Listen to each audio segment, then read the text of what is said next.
From the Jersey Shore.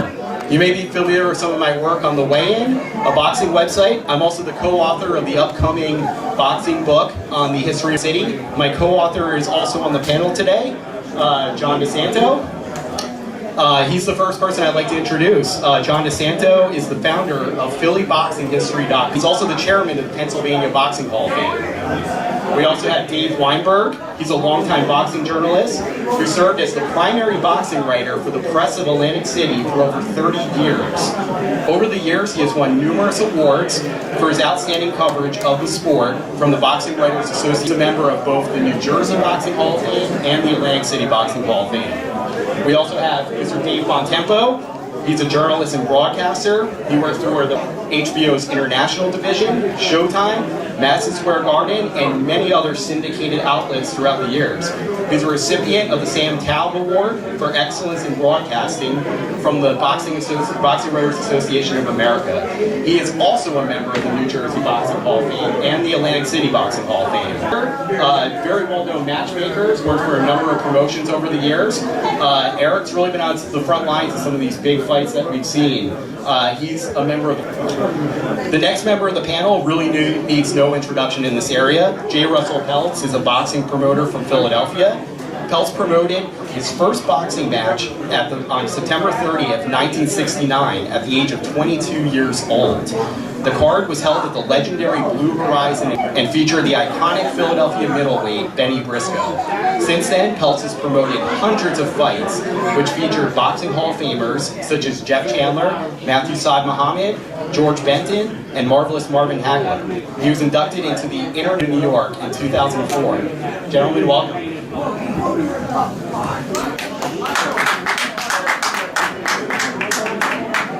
So the first question I'd like to pose to the panel is, this year's class of the Atlantic City Boxing Hall of Fame consists of a number of notable fighters and members of boxing's so-called supporting cast. Please share with us one memorable story about or an encounter with one of this year's inductees. We'll start with Russell.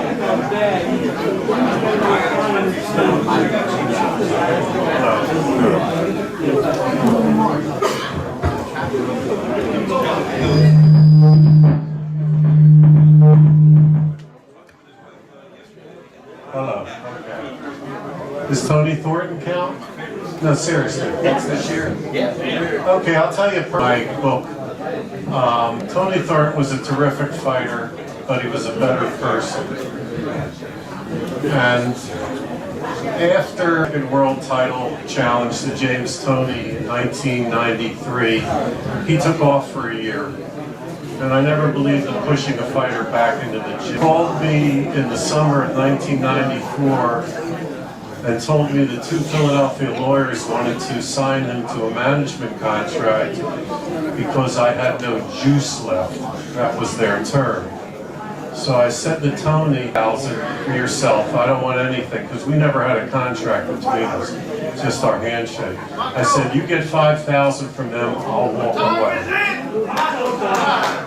They wouldn't pay him $5,000. So I said, ask him for $2,500 and I'll walk away. So he called me back a week later, $2,500. I said, okay. I put him in a fight a few months later at the Blue Horizon against a guy named Lindsey Morgan from Morgantown, West 12 and 12. And Tony was terrible, and he got a decision that I'm not sure he deserved.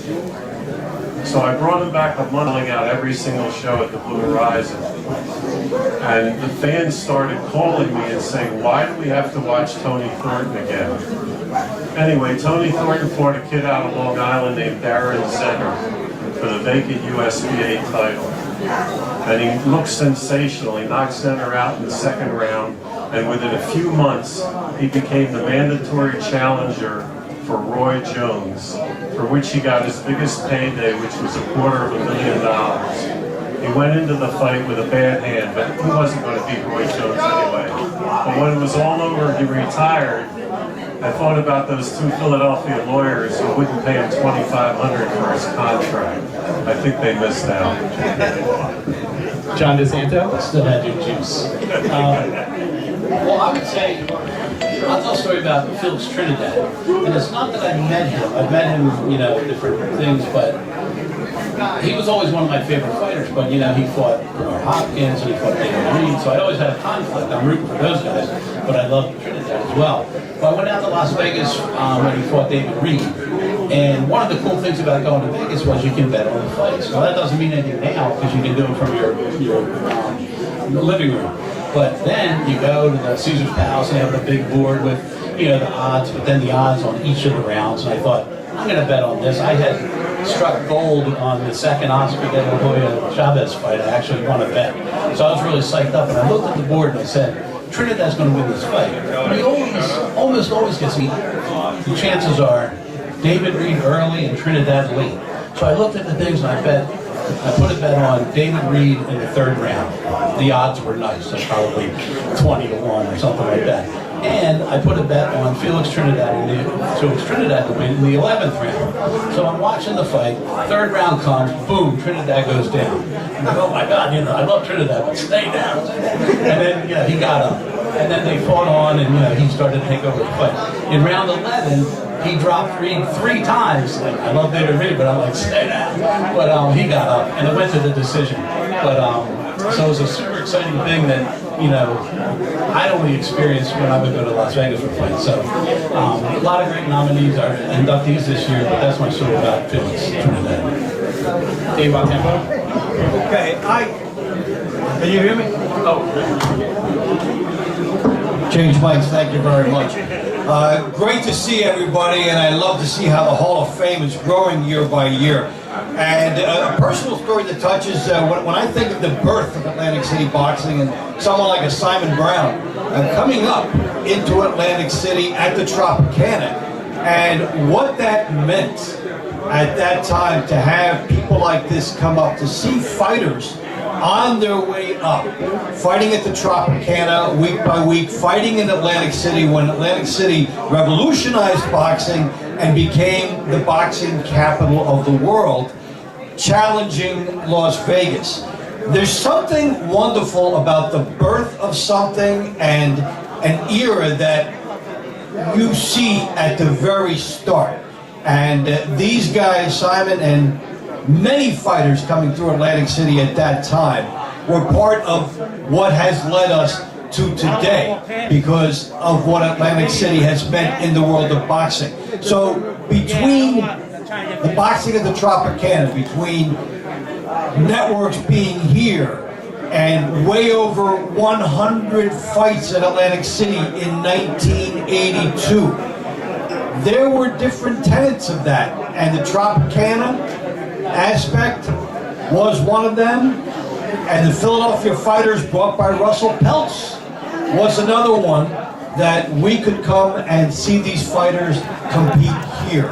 So it's a tapestry of memories started by the people at the Tropicana that made us realize we were onto something special, and that was the early 1980s. And I will just never forget the excitement of being able to go to 3 fights a week in Atlantic City and know that everybody in the business is crisscrossing. So I would say that that's a personal memory, and I'm grateful to have seen it on the way up to what later led to a television career, but there was nothing that ever compares with the birth of boxing in Atlantic City, and these nominees being part of it.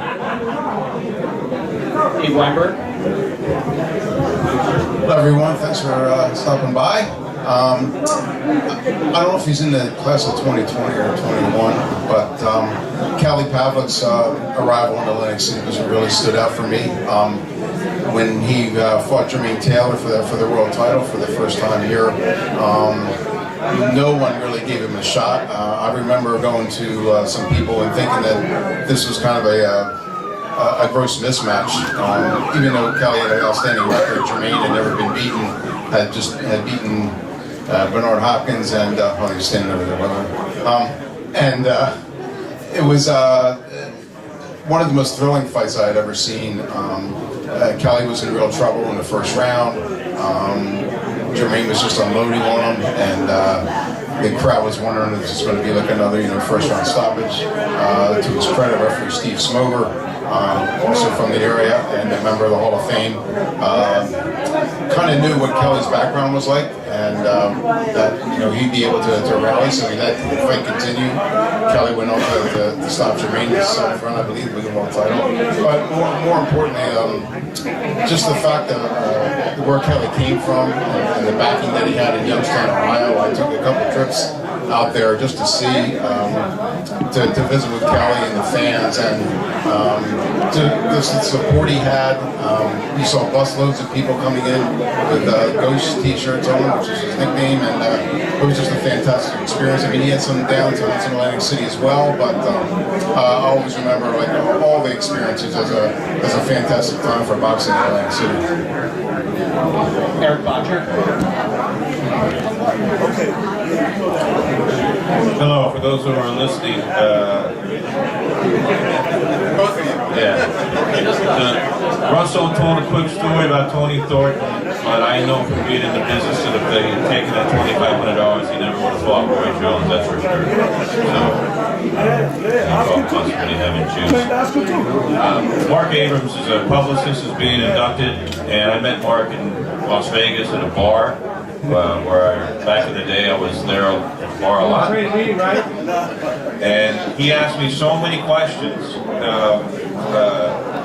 that were not annoying, and I tease Mark all the time. I tease him way too much, but I remember that because he asked a lot of very insightful questions, and besides the fact that if you go to a show in Atlantic City or Philadelphia today, more often than not Mark's working the show.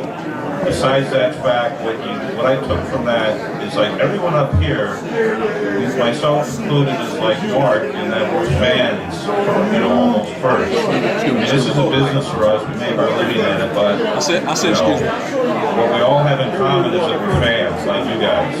So it's I have nothing to do with this on a professional level. I'm here as a fan, and I'm enjoying this. I hope everyone else enjoys it too, because what Ray and his people do here is very neat, and it's not easy to do. So if you know Ray, you should go up to him this weekend at some point and thank him, because this is done from the heart, and you can tell. That's it. Thank you. Thank you, gentlemen. So I'm looking out across the room, and the poster for the 1963 World Middleweight title fight between Philadelphia's Joey Giardello and Dick Tiger sticks out to me. This was the first world title fight that was hosted in the city. Panel members, please tell us what your most memorable world title fight was in Atlantic City. We'll start with Russell Peltz.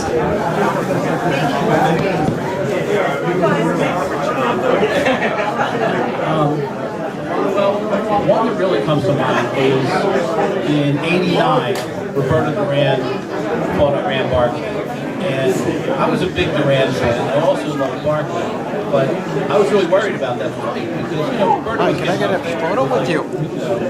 Barkley just knocked out Thomas Hearns, and he was leading. And I was living in England at the time, and I came back home for the time around that fight.